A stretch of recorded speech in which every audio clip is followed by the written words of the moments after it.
Bom dia a todos. A gente vai ficando velhinho, vai esquecendo das coisas, né? Nem lembrei do microfone, apesar que nem precisa muito. Pessoal, é o seguinte, temos algumas pessoas fora e pediram para quem sabe, se vocês pudessem, se você vê um lugarzinho aí, meio vago do teu lado, se pudesse ir mais para o meio, deixar as extremidades para o pessoal poder sentar, a gente agradece. Obrigado. And just to make sure, if anyone needs a translation into English, we do have the devices and the translating team who is exciting to do it, but they are not so sure if needed. Anyone needs translation? Anyone? Todo mundo fala português? Que bom, então. É um dia de folga aí para os tradutores. Estavam preocupados. Pastor, para que a gente vai falar hoje, né? Então hoje vocês escutem, não precisam fazer a tradução. E a gente agradece. E aproveitar, Agnes, aqui a você, tua equipe de tradutores. Karine tem ajudado bastante. Obrigado de coração. Porque tem sábado que a quantidade de aparelhinhos não é suficiente. Não é o caso hoje, mas nós agradecemos de coração o que vocês sempre providenciam a cada sábado. Mais uma vez, bom dia a todos. Um feliz sábado. Depois de 2 semanas fora, é bom demais estar de volta. Eu lembro quando eu saí, estava um frio doido aqui, e falei com a Nereida, estava na Europa, ela disse que estava esquentando, eu falei que bom, quando eu voltar vai estar quentinho. Mas me parece que estamos aqui ainda sentindo um pouquinho da realidade de Michigan. Espero eu que seja o finzinho desse inverno, mas que a gente possa sentir o calor da presença de Deus aqui conosco. E o calor que a convivência, temos o privilégio de desenvolver a cada sábado também, possa nos aquecer. Eu queria convidar você a abrir comigo a sua Bíblia em Marcos capítulo 2, e nós vamos ler a partir do verso 1. Marcos capítulo 2, a partir do verso 1.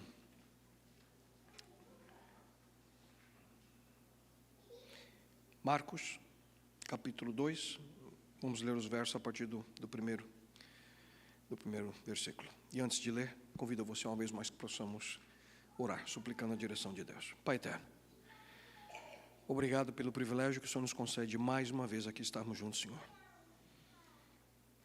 Já estudamos Tua palavra, louvamos Teu santo nome através da música.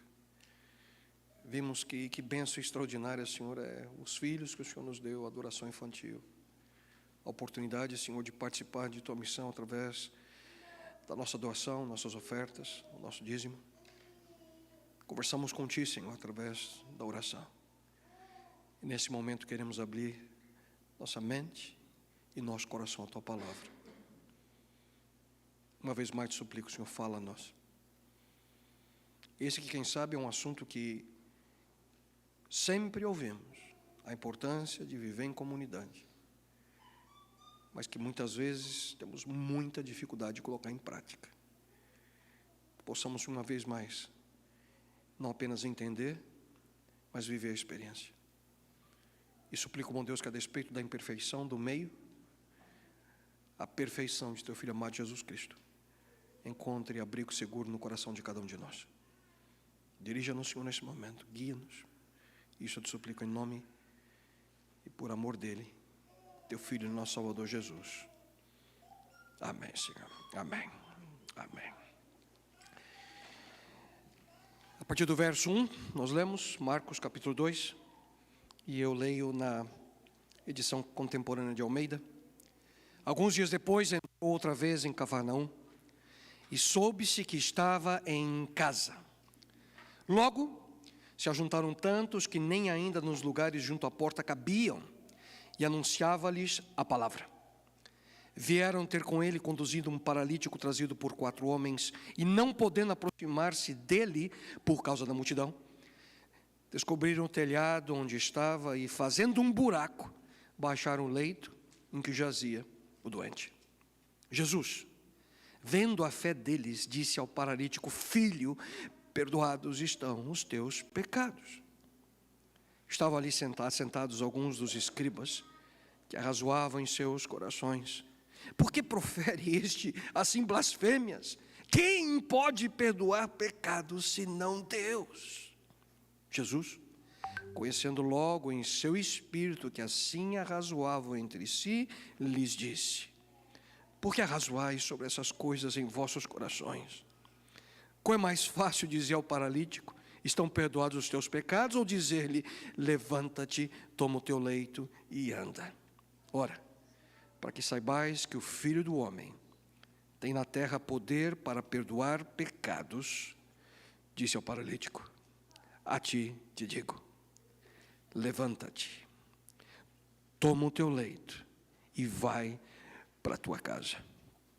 Ele se levantou e, tomando logo o leito, saiu na presença de todos, de sorte que todos se admiraram e glorificaram a Deus, dizendo: nunca vimos tal coisa. One Another. Esse tem sido o título não só da série, mas também o teor daquilo que nós temos desenvolvido durante as últimas semanas. Hoje estamos concluindo essa série, que tem nos ajudado a entender melhor a importância de relacionamentos verdadeiros, a importância de nós vivermos em comunidade. E se você me permite, eu queria começar a mensagem de hoje com uma pergunta bem simples, tá bom? Acabamos de ler o texto. A pergunta é essa: de quem é essa história que eu acabei de ler para vocês? Em outras palavras, quem é o personagem principal? Quem é?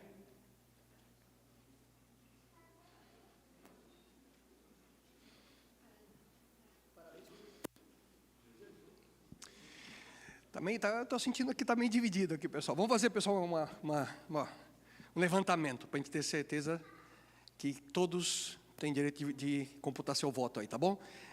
Quantos acham que o personagem principal da história é o paralítico? Deixa eu ver a mão. Temos aqui alguns valentes, né? 5, 6, 7. Quantos acham que o foco da história está nos amigos do paralítico? 2, 3, 6, quase a mesma quantidade. Quantos acham que o foco está nos escribas e nos fariseus? Ninguém. Quantos acham que a história é sobre Jesus? Quantos não acham nada? Metade não levantou a mão? É?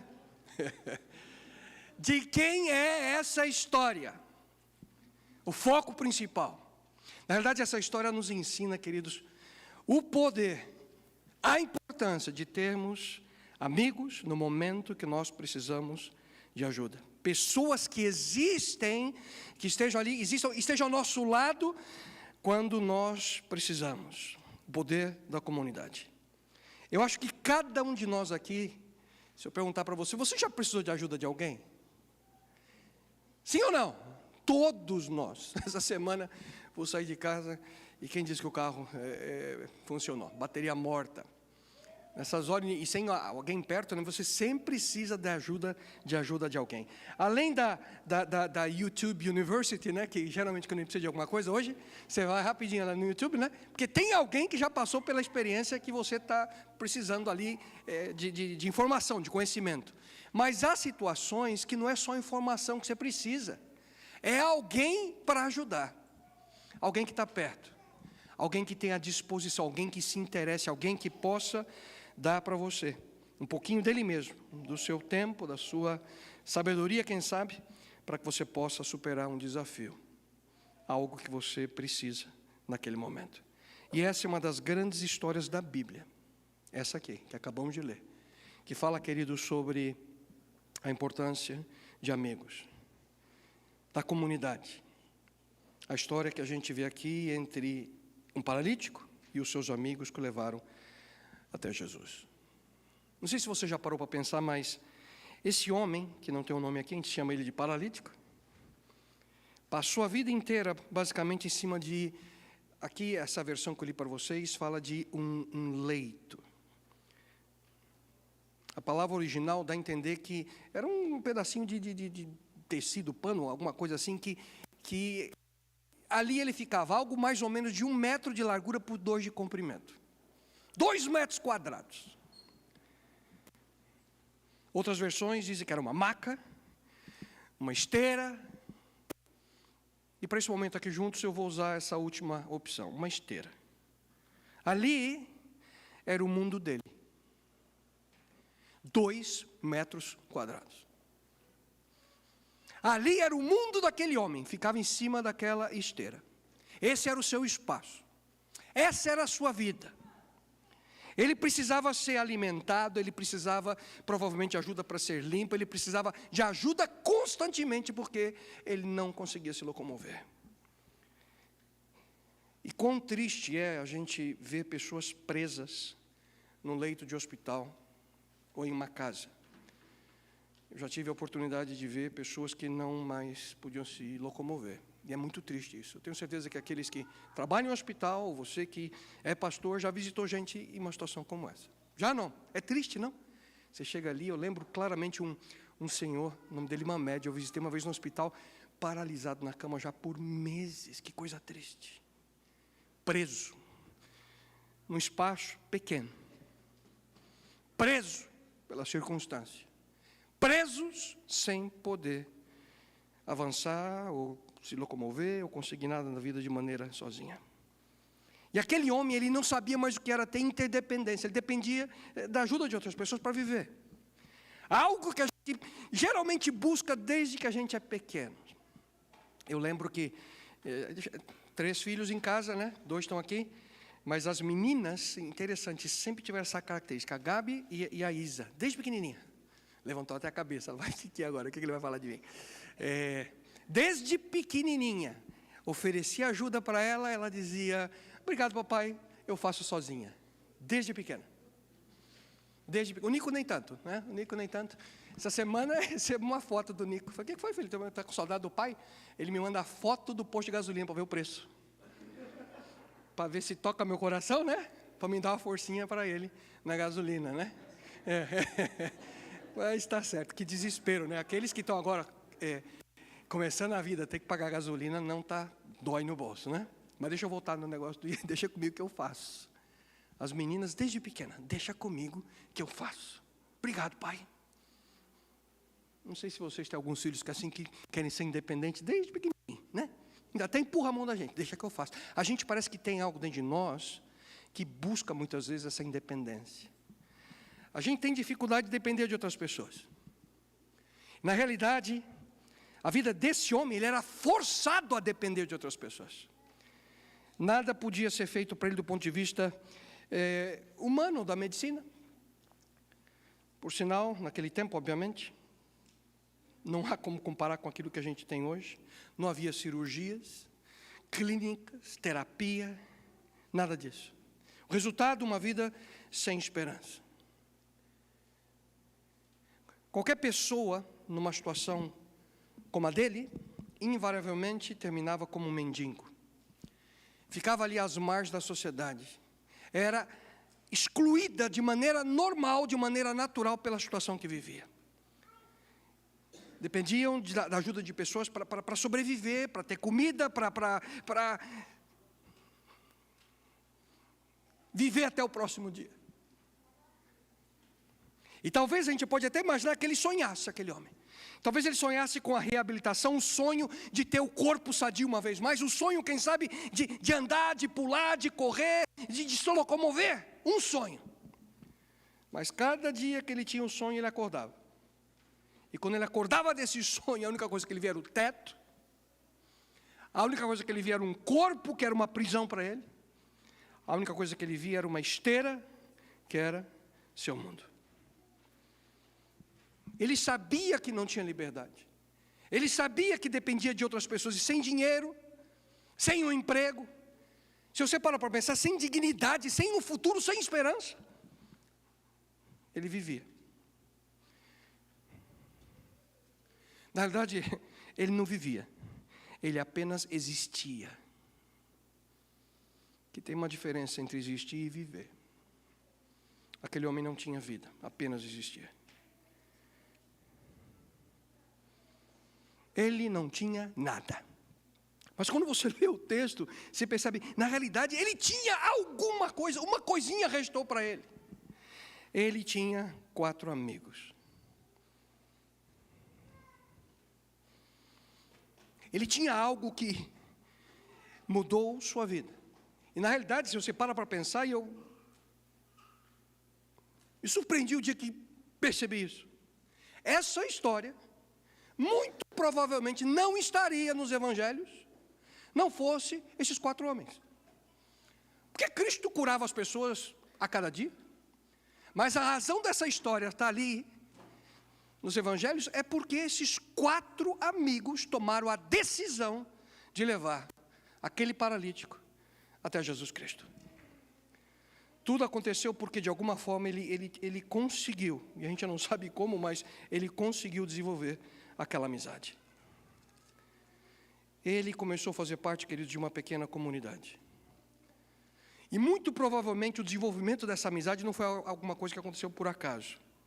Porque ele tinha 2 problemas, queridos. Um social e um problema teológico. Na sociedade daqueles dias, as pessoas, quando percebiam que tinha uma criança com defeito físico, a criança era eliminada. Os gregos, literalmente, nasciam filho deformado, eles se livravam da criança.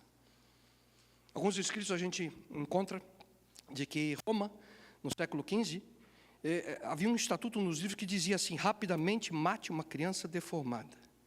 Porque ele sabia o peso que era carregar alguém com um defeito físico. A dificuldade de ter uma pessoa como essa, porque os problemas que ela traria para a família e os problemas que a pessoa ia viver. Esse homem não havia nascido dessa forma. A sua vida de pecado levou a adquirir uma doença que o colocou naquela situação. E aí ele vive um segundo problema. Mencionei o social, mas tem o teológico. Porque as pessoas, quando olhavam alguém assim, tinham a convicção de que era a mão de Deus. Pagava o preço pelo pecado. Você se lembra aquela vez que os discípulos se aproximaram de Jesus? E perguntaram: mestre, quem pecou, este ou seus pais, para que nascesse cego? A ligação de um defeito físico com a vida de pecado. Mesmo assim, teve um grupo de amigos que recusou ver aquele homem como um indigente. Recusaram a vê-lo como um mendigo, recusaram a aceitá-lo como alguém que não era, de maneira alguma, incluído ou aceito na sociedade. Eles escolheram ser amigo daquele paralítico. E o mundo vai, se você para pensar comigo, exatamente na direção contrária. As pessoas, elas se preocupam hoje não com o próximo, se preocupam em fazer dinheiro, se preocupam com sucesso, com fama. E nós esquecemos, queridos, da coisa mais preciosa que nós temos, que é tempo para viver em comunidade. Vocês se lembram, semanas atrás, a gente falou sobre a igreja primitiva de Atos 2. Vocês se lembram? Só para recapitular o texto. Atos 2, 43 a 47, diz que em cada alma havia temor. E muitas maravilhas e sinais eram feitos pelos apóstolos. Todos os que criam estavam juntos e tinham tudo em comum. Vendiam suas propriedades e bens e repartiam com todos segundo a necessidade de cada um. Perseverando unânimes todos os dias no templo e partindo o pão em casa, comiam juntos com alegria e singeleza de coração, louvando a Deus e caindo na graça de todo o povo. E todos os dias acrescentava o Senhor à igreja aqueles que iam sendo salvos. E é por isso que eles cresciam. A igreja primitiva, ela crescia porque eles viviam em comunidade. E eu pergunto para você, como é que a gente cria comunidade no século 21? Parece que não funciona, a gente tenta. Mas por que não funciona? Porque talvez a velocidade da nossa vida no século 21 nos atrapalha. A gente, quando vê alguém assim que faz sempre que vê, a gente se vê depois. A gente fala assim: escuta, vamos ver se a gente consegue comer junto na próxima semana. Sempre depois. Velocidade. As coisas que nós criamos para nos facilitar no nosso dia a dia. A tecnologia faz com que nós vivamos essa vida insana. Insana. Eu lembro que quando eu cresci, ainda era pequeno, eu nunca cheguei para minha mãe e dizia para ela assim: mãe, não tem o que fazer.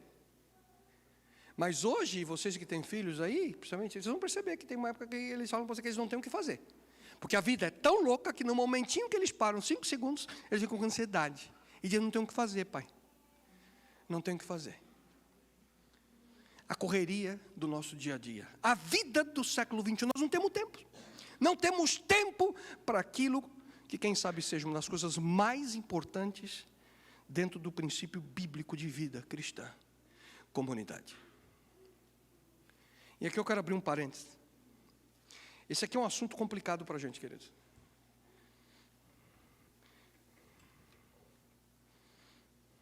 Eu espero que você me entenda. Eu não estou aqui criticando de forma alguma ou sendo irônico. Mas a pergunta é, quando é que a gente vai parar de, como igreja, de viver um conto de fadas?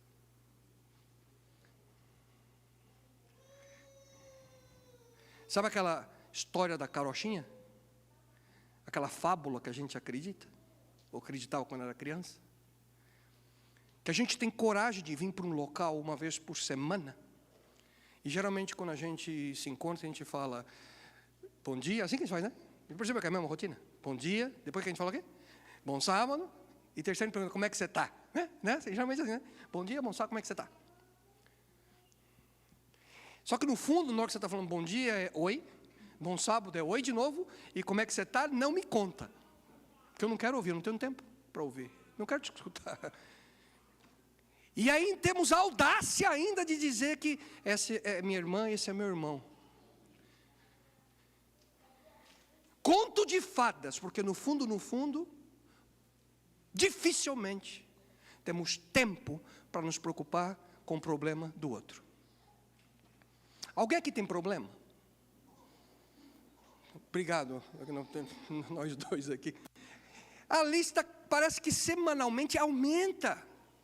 Problema, dificuldade, em diversas áreas. E tem momento que parece que os nossos problemas nos sufocam. E a gente não sabe o que fazer. E temos o presente que Deus nos dá, que é viver isso aqui. E não sabemos o que fazer de maneira apropriada para viver a experiência do one another, uns aos outros. E eu quero dizer uma coisa para você, querido. Não tem como aprender a carregar a esteira do teu irmão, da tua irmã, com pressa. E eu não quero te decepcionar não, mas eu vou falar. Cada um de nós tem a nossa própria esteira. Cada um de nós. Pensa comigo o que foi necessário para aquele paralítico fazer para ter amigos. Ele teve que aprender a depender deles. Havia um senso de dependência. A gente não sabe, a história não diz, mas para que eles tomassem aquela decisão, algo foi desenvolvido antes. Eles eram amigos, tinham dependência um do outro, mas só que toda vez que saíam, 4 voltavam para casa caminhando, um não. Um ficava preso, parado pelas circunstâncias, por ser paralítico. Para ele se locomover, ele dependia desses amigos que o levassem para algum lugar. E assim, ele era exposto. Cada vez que alguém é carregado numa esteira, o carregado é exposto. As outras pessoas veem, as outras pessoas falam. Um aleijado, um paralítico, precisa dos outros, é dependente. Cada vez que alguém é carregado por alguém, a sua dificuldade é exposta. A vulnerabilidade é vista. E aquela esteira, na realidade, do ponto de vista social e do contexto daquele momento, o padrão da sociedade, aquela esteira deveria fazer um abismo, uma separação entre aquele homem pecador e os 4 amigos. Mas a esteira fez exatamente o contrário. Pela decisão daqueles 4 homens, a esteira, ao invés de separar, uniu. A esteira, ao invés de discriminar, incluiu. Eles decidiram ser amigos daquele homem. Aquele grupo de amigos se tornou aquilo que eu chamo a comunidade da esteira. A comunidade da esteira. Mas você pode perguntar, Kleber, o que é isso que você está falando? Simples. Toda vez que alguém entende, toda vez que alguém se importa, toda vez que alguém dá um passo, toda vez que alguém demonstra amor, toda vez que você e eu tomamos a decisão de nos aproximar de alguém que precisa, você dá um passo a mais para fazer parte dessa mesma comunidade, da comunidade da esteira. Cada decisão que nós tomamos de estender um pouquinho de quem somos para alguém que precisa, alguém que necessita, nós temos a oportunidade de colocar em prática os valores da comunidade da esteira. E a grande verdade que eu quero dizer para você, eu não sei se você percebeu ou ouviu o que eu disse, mas eu vou repetir. Cada um de nós tem a sua própria esteira. E essa esteira representa as nossas debilidades, as nossas imperfeições, e aquilo que geralmente a gente tenta, da melhor maneira possível, se necessário, fingindo ou mentindo, esconder das pessoas. Nós não queremos que as pessoas vejam que nós somos fracos, débeis, com problemas. Temos uma imagem que queremos manter. E me parece que quanto mais crescemos, mais especialistas nos tornamos em não mostrar às pessoas as nossas debilidades. Pessoal, essa máscara que a gente está usando por um pouco mais de 2 anos, a gente já usa essa máscara desde quando você e eu deixamos de ser criança. A máscara que não permite que as pessoas vejam quem somos.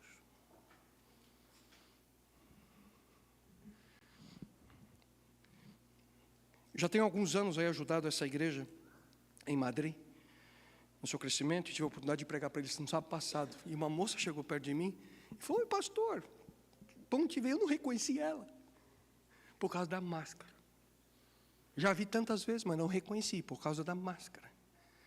A máscara que não permite que possamos ver quem as pessoas são.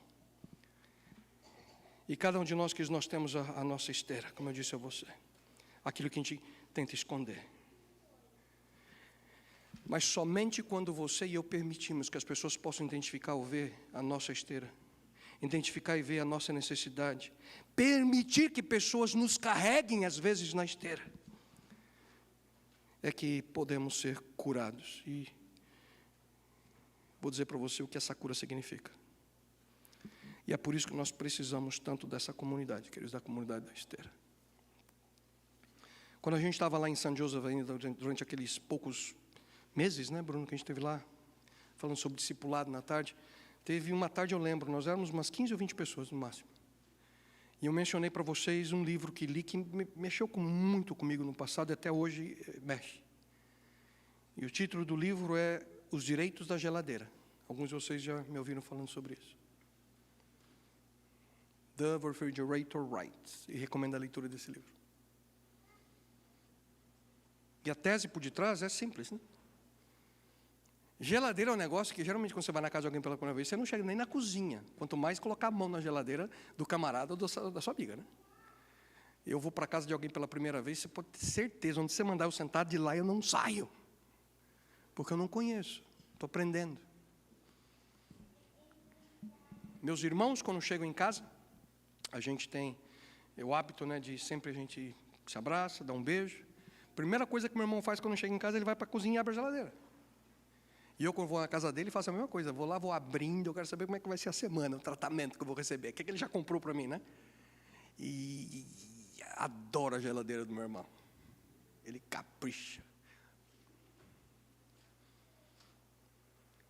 Geladeira é um negócio que você não põe a mão se você não conhece muito outra pessoa. E a pergunta é essa: para quem você deu ou dá acesso à sua geladeira? E aqui não é a geladeira, não é aquele quadrado, aquele cubo que você tem lá na tua cozinha. É a geladeira da tua alma, a geladeira da tua existência. Quem tem acesso? Quem encosta? Quem abre? Quem tem acesso à tua geladeira? Ou melhor, quem conhece tua esteira?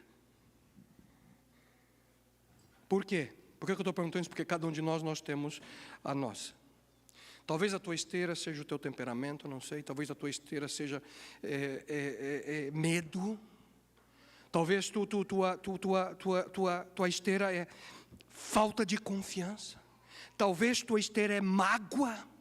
Talvez tua esteira seja problemas com um pecado acariciado. Ninguém aqui consegue responder bem qual é a esteira do outro melhor do que você mesmo. Cada um de nós sabe exatamente identificar qual é essa esteira.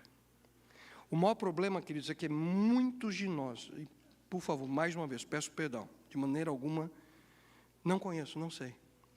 O problema é que muitos de nós passam a vida inteira fazendo gerenciamento de esteira. A gente vai controlando. A gente vai colocando de um lado, colocando do outro, para evitar que as pessoas de fato vejam, percebam. E alguns fingem que não tem. Não, eu não tenho esteira nenhuma. Não sei nem do que você está falando, Cleber. Aqui não tem esteira nenhuma.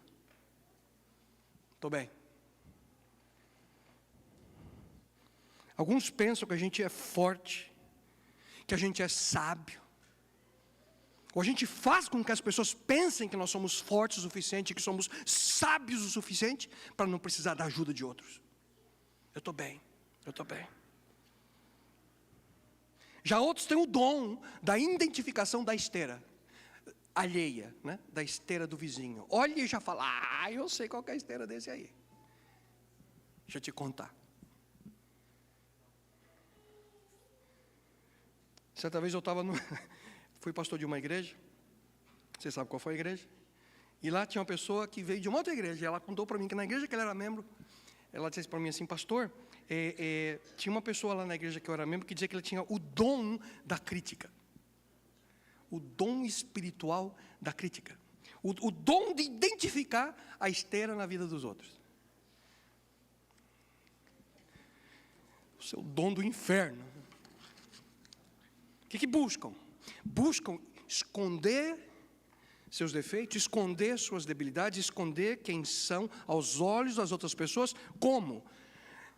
Apontando a esteira do outro. Você pode até ser bem sucedido um pouquinho, mas o problema é que você nunca, quem vive assim, nunca experimenta o prazer, a alegria, o gozo de viver em comunidade. De viver na comunidade da esteira.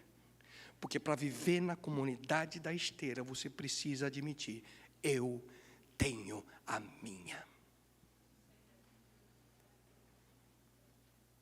Para fazer parte da comunidade da esteira, você tem que admitir, eu tenho a minha. E cada um de nós tem uma, sem exceção. A diferença? Alguns reconhecem, outros não.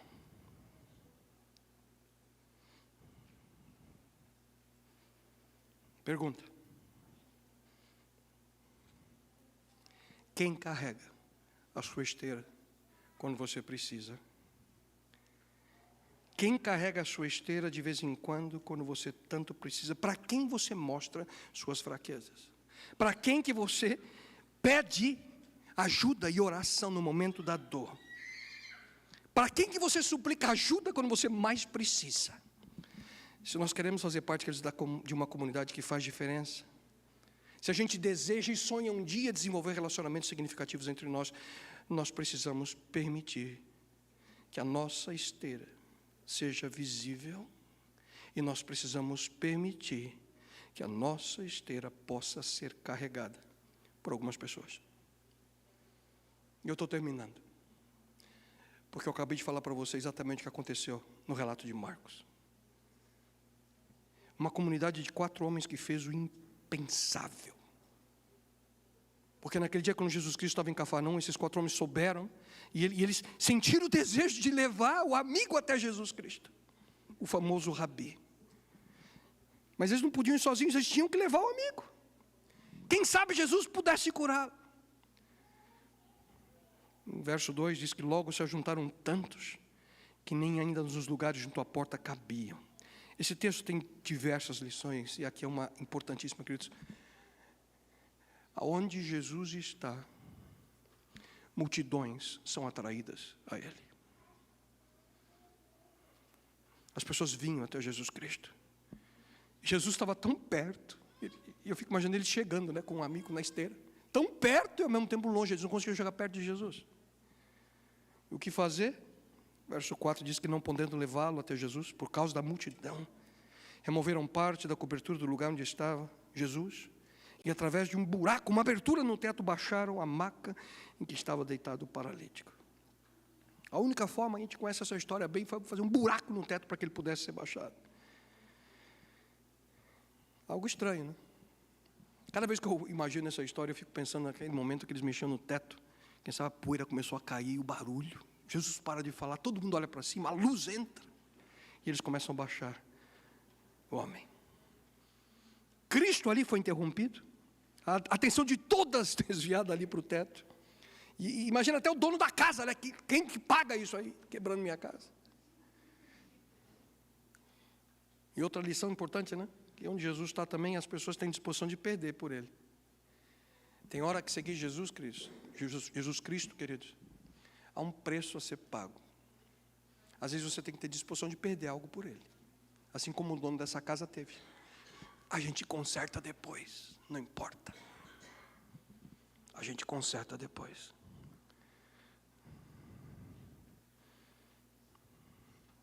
A comunidade da Esteira, queridos, ela é formada por pessoas com desejo de servir. Pessoas com desejo de superar barreiras. Pessoas que quando viram ali o desafio, o que a gente faz agora? Como é que a gente leva? Eles inventam um jeito para cumprir o sonho. E a comunidade da Esteira subiu, a gente não sabe por onde, fez um buraco e desceu ali aquele homem. E eu queria fazer um outro paralelo aqui, queridos, importante. Desculpa, mas não podemos terminar sem eu falar isso aqui. A gente precisa entender a diferença entre ser amigável e ser amigo. Vocês ouviram? Tem uma diferença entre ser amigável e ser amigo. Geralmente, aqueles que têm a maneira de viver amigável, têm o intuito de alguma compensação. Agem de maneira amigável porque ganham alguma coisa em troca. Aí são simpáticos, agradáveis, porque querem algo de você e de mim. É por isso que quando você vai no restaurante, a garçonete ou o garçom passa toda hora perguntando, is it all right? Né? Can I bring you something else? Do you think they love you? O que eles querem? Um tip maior, mais nada. Você vai numa loja e pergunta, tem algo que eu posso fazer por você? Será que ele se importa realmente por você? Ou quer que você compre? Uma vez eu saí, Senhor, estava pregando e eu tinha que embarcar na noite, terminando de gravar, saindo da igreja como um louco para chegar em Guarulhos. Quando eu entro, olho assim no check-in da United, ninguém, fechado. Falei, perdi o voo. Só tinha uma pessoa em pé, uma funcionária da United. Em pé, ali naquela cordinha, já fechada. Quando eu fui me aproximando, ela perguntou, você é o senhor Kleber Gonçalves? Eu falei, uau. Falei, sou eu. Ela falou assim, nós já fechamos o check-in, mas estamos só esperando o senhor.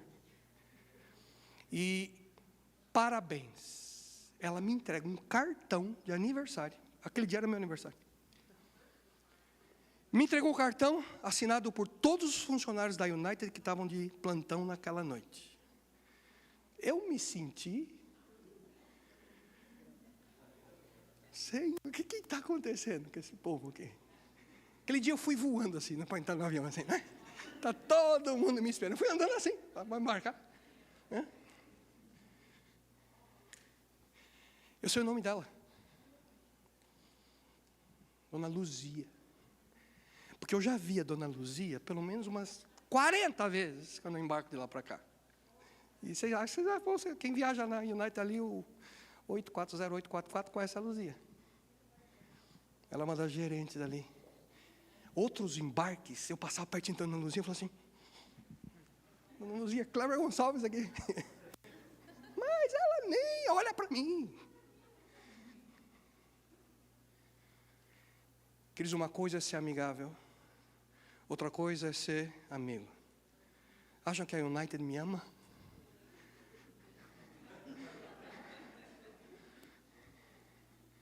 Eles amam a quantidade de viagem que eu preciso fazer.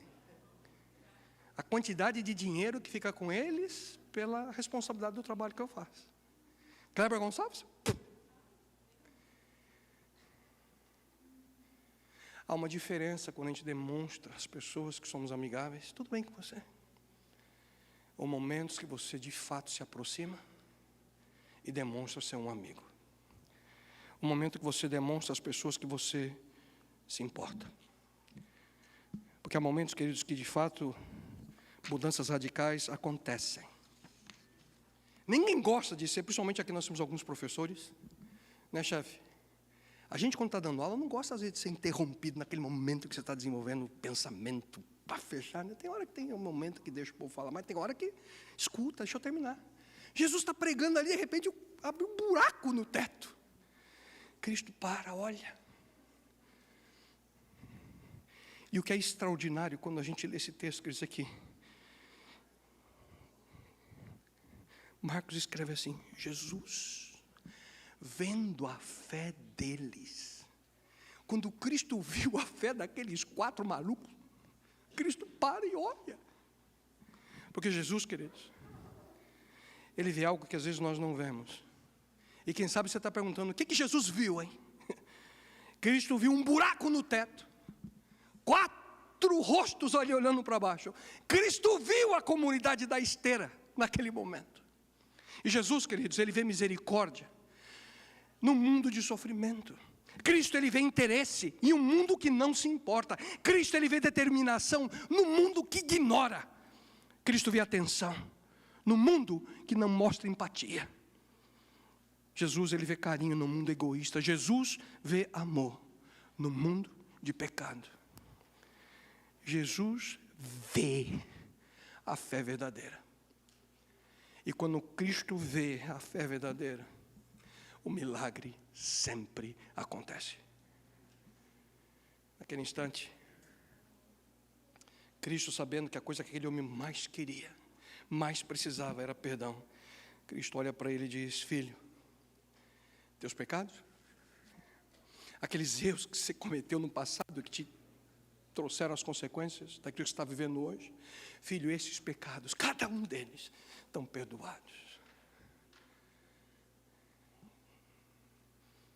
Cada um apagados. Perdão completo para você. E das lições que a gente tem também aqui, queridos, diante de Jesus, não tem como escapar. O pecado sempre é identificado, mas ele é perdoado. Aquele homem rejeitado, aquele homem que era constantemente julgado, aquele homem naquele instante, ele foi purificado por Jesus. Teu pecado está perdoado, meu filho.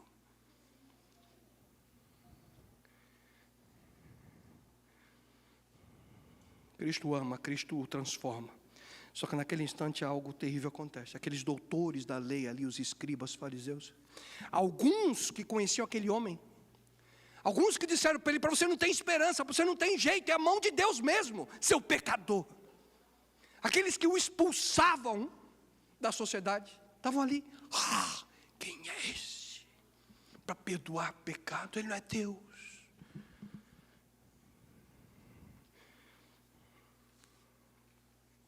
E às vezes a gente não para pensar, queridos. Eu queria só sugerir algo para você. Aqueles doutores da lei que estavam ali, os escribas, os fariseus, eles estavam numa condição diferente. Eles não tinham ninguém para levar para Jesus. Aqueles que estavam criticando Cristo por ter perdoado, não tinham levado ninguém para Jesus. E eu te pergunto nessa manhã, quem você tem na sua vida para levar para Jesus? Quem você identificou que tem uma esteira, um peso, que sofre e precisa de ajuda? Quem? Quem?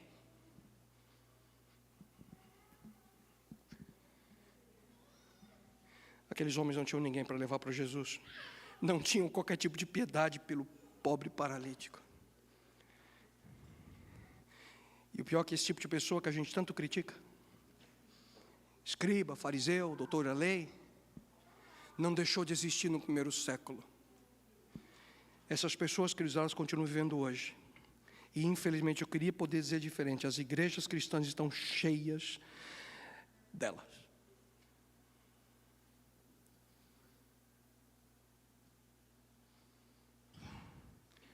Gente que adora ver a esteira do outro. Mas gente que não tem disposição de poder ajudar. Não se importa com as pessoas. Mas Cristo, mesmo assim, amava cada um daqueles escribas, daqueles fariseus, daqueles doutores da lei, da mesma forma como Ele amava o paralítico.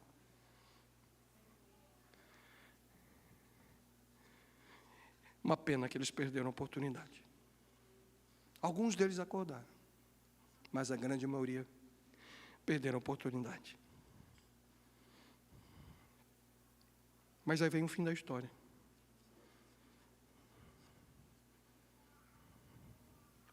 Jesus fala, escuta, o que é mais fácil dizer para ele? Filho, eu te perdoo. Ou dizer para ele, filho, levanta e anda. E para que vocês não tenham dúvida de quem eu sou. Eu fico imaginando Jesus olhando para os olhos daquele paralítico e diz, levanta-te e anda. Você percebeu que eu não falei o texto, eu errei, né? Sempre essa coisa me incomodou, sempre. Por que Jesus falou para ele, levanta, pega a esteira e anda? Não é mais fácil falar, levanta e vai embora? Será que Jesus estava incomodado com a esteira? Será que Jesus é que nem minha mãe? Minha mãe não pode ter nada fora do lugar na casa. Cresci com esse trauma.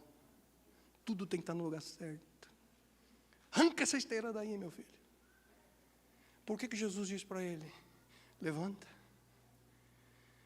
pega a esteira e anda, leva ela para casa. Porque faz bem para nós, queridos. Vez ou outra, dá uma olhadinha para a nossa esteira e lembrar quem nós éramos e saber quem somos hoje em Jesus Cristo. Ele levou aquela esteira para casa para que ele nunca esquecesse quem ele era e quem ele hoje se transformou em ser. Algo completamente mudado pelo poder de Cristo em sua vida. E o mundo daquele homem aumentou de 2 metros quadrados, queridos. Para onde quer que os seus pés o levassem.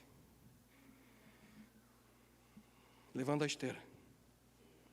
Ele foi curado de maneira completa por Cristo. O seu corpo, a sua mente, o seu espírito.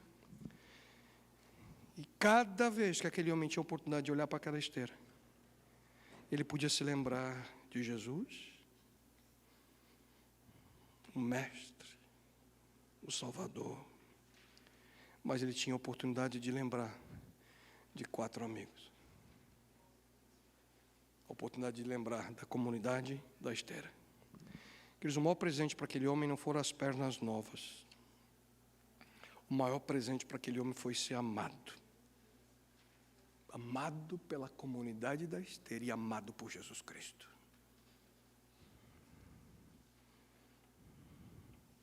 E a comunidade da esteira, ela ainda existe, hein? E ela existe, queridos, para que nós possamos viver a experiência de amar uns aos outros. One another.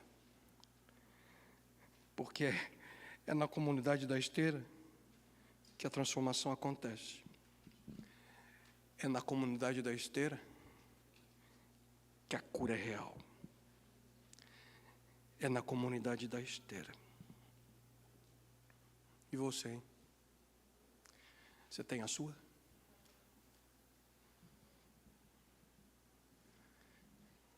Nós não estamos aqui, queridos, por acaso. Deus nos guiou até este local. Somos poucos, mas essa comunidade existe para que possamos viver a experiência de comunidade da esteira. Alguns percebem a necessidade, quem sabe outros ainda não. Mas eu espero que a tua perspectiva nunca mais seja a mesma a partir de hoje. Vida em comunidade.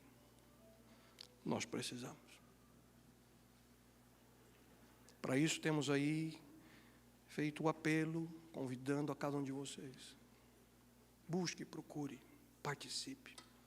Há diversos pequenos grupos aqui na nossa comunidade. Estamos intencionalmente desenvolvendo esse processo para que nenhum de nós possa viver sem esses 4 amigos, sem aqueles que se preocupam, aqueles que estão ali por cada um de nós quando mais precisamos. Então, qual é a sua decisão hoje, né? Hoje Jesus fala para você também, meu filho, minha filha, pega a tua esteira, levanta e anda. E que Deus possa abençoá-los na decisão de viver essa experiência. A experiência que Ele nos dá o privilégio de viver a cada dia.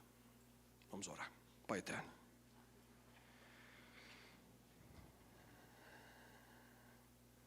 sem dúvida alguma, Senhor, um dos assuntos, temas de Tua Palavra, que a gente fala, escuta, mas é difícil viver, Senhor.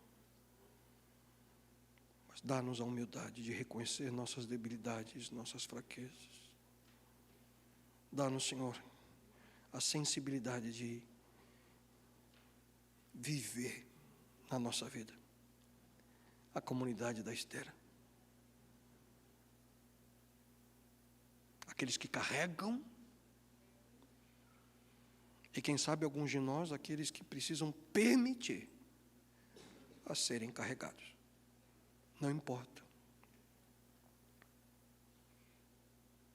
Essa história indica para nós que não importa se estamos em cima descendo a esteira ou se estamos na esteira sendo transformados por Jesus.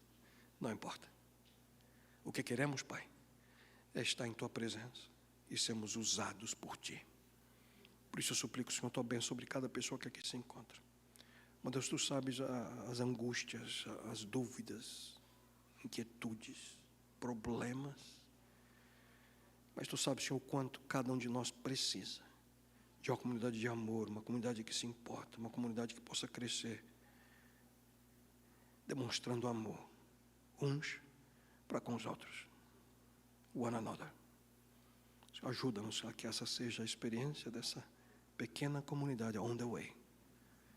Que ela possa também ser vista como a comunidade da esteira. E isso eu te lhe suplico em nome dEle. A razão de estarmos aqui.